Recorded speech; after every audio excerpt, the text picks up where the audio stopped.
Assalamualaikum warahmatullahi wabarakatuh. Sunan Kalijaga, alias Raden Said lahir tahun 1450 Hijriah. Ayahnya adalah Adipati Tuban bernama Tumenggung Wilatikta, dan ibunya bernama Dewi Nawang Arum. Sunan Kalijaga adalah salah satu wali Songo yang memiliki kiprah dalam penyebaran Islam di Jawa, dengan metode dakwah budaya dan tradisi masyarakat setempat, sehingga sering dikenal sebagai dalang wayang. Nama Kalijaga berarti seseorang yang pernah menjaga kali atau sungai. Nama ini disematkan setelah Raden Said bertapa di tepian sungai sebagai syarat untuk diterima menjadi murid Sunan Bonang.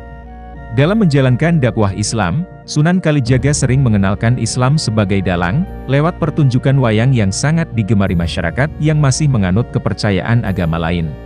Dengan kemampuannya yang menakjubkan sebagai dalang yang ahli memainkan wayang, Sunan Kalijaga selama berdakwah di Jawa bagian Barat, dikenal penduduk sebagai dalang yang menggunakan berbagai nama samaran. Di daerah Pajajaran, Sunan Kalijaga dikenal penduduk dengan nama Ki Dalang Sida Berangti.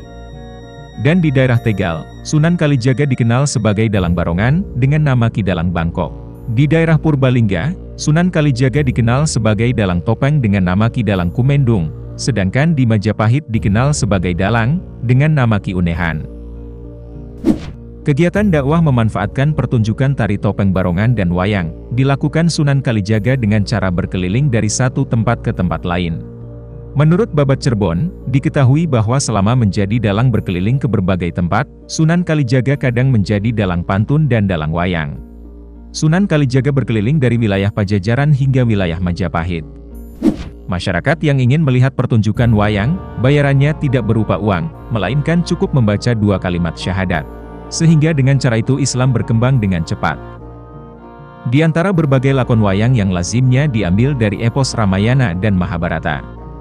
Salah satu yang paling digemari masyarakat adalah lakon Dewa Ruci, yaitu lakon wayang yang merupakan pengembangan naskah kuno Nawaruci.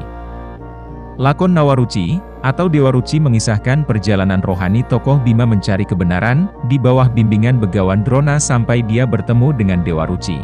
Selain itu Sunan Kalijaga juga memunculkan tokoh-tokoh kuno, seperti Semar, Gareng, Petruk, Bagong, Togok, dan Bilung sebagai punakawan yang mengabdi kepada para ksatria. Kesaktian punakawan ini melebihi dewa-dewa dalam kisah Ramayana dan Mahabharata yang asli. Bahkan dalam lakon wayang beber, tokoh-tokoh punakawan yang dikenal adalah Bancak dan Doyok. Sejumlah lakon wayang carangan, seperti Dewa Ruci, Semar Barang Jantur, Petruk Dadi Ratu, Mustakaweni, Dewa Srani, Pandu Bergola, dan Wisanggeni, diketahui diciptakan oleh wali Songo terutama Sunan Kalijaga.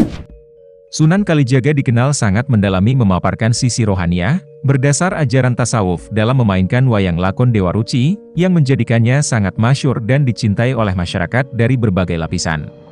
Tidak sekedar memainkan wayang sebagai dalang, Sunan Kalijaga juga diketahui melakukan reformasi bentuk-bentuk wayang yang sebelumnya berbentuk gambar manusia, menjadi gambar dekoratif dengan proporsi tubuh tidak mirip manusia. Peranan besar Wali Songo, terutama Sunan Kalijaga yang mereformasi wayang dari bentuk sederhana berupa gambar-gambar mirip manusia di atas kertas, dengan perangkat gamelan sebagai pengiringnya. Tembang-tembang dan suluknya sampai menjadi seperti bentuknya sekarang yang begitu canggih, adalah sumbangan besar dalam proses pengembangan kesenian dan kebudayaan Nusantara.